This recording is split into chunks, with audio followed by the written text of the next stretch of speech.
What if the scariest thing in Scream 7 isn't Ghostface at all, but the idea that your own success story could inspire someone to destroy you?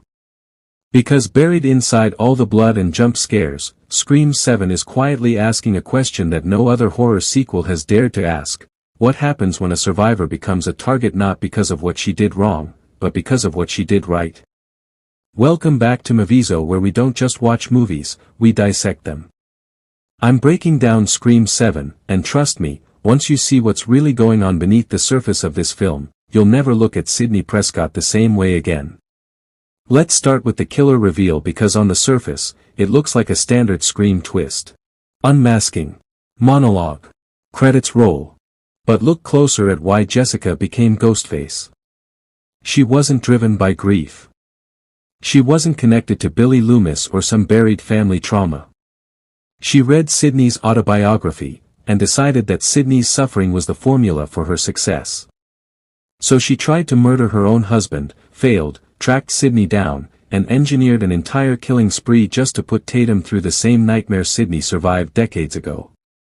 That's not just a twist. That's a commentary. Think about what the franchise has always been about. Scream, at its core, is a story about the weaponization of narrative.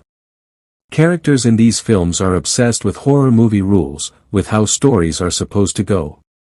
The killers don't just want blood, they want a script. And in Scream 7, that idea reaches its most disturbing evolution. Jessica isn't inspired by a horror movie. She's inspired by a memoir. A real woman's real trauma. She read Sidney's story, extracted a blueprint from it, and tried to replicate it, treating another person's survival as a ladder to climb. Meanwhile, Marco builds AI deepfakes of Stu Macher, Dewey Riley, Nancy Loomis, and Roman Bridger, resurrecting dead killers as digital puppets. Think about that combination: one villain manufacturing fake ghosts from Sidney's past, another villain manufacturing a fake future for herself using Sidney's pain. The entire film is built around false versions of reality being used as weapons. And honestly, the movie keeps repeating this idea so many times that it starts feeling intentional.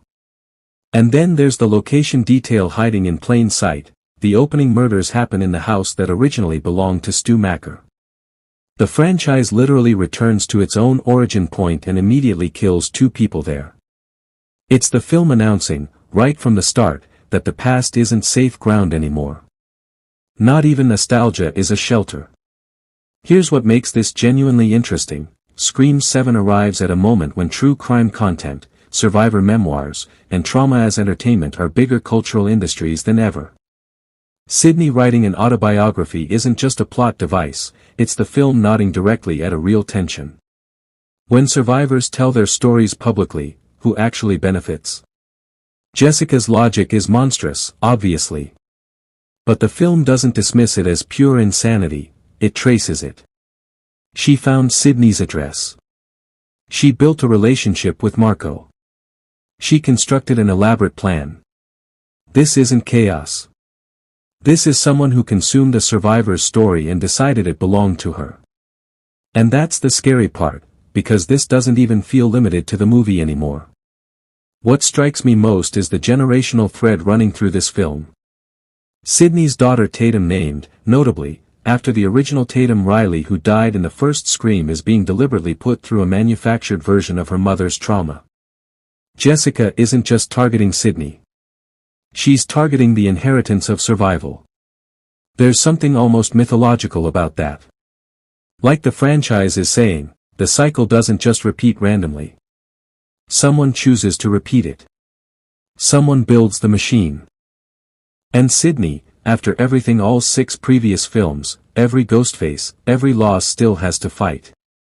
Not because fate keeps finding her, but because people keep deciding she's the story worth recreating. That might be the darkest thing Scream has ever said. Now I want to hear from you.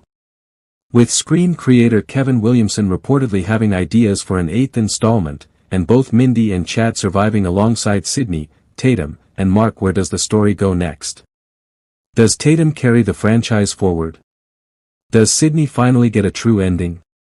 Or does the cycle start all over again with someone new reading the wrong book? Drop your theory in the comments. The best one gets pinned. Scream 7 works as a slasher. But it works harder as a mirror reflecting back some uncomfortable truths about who we let tell our stories, and what happens when the wrong person decides your survival belongs to them.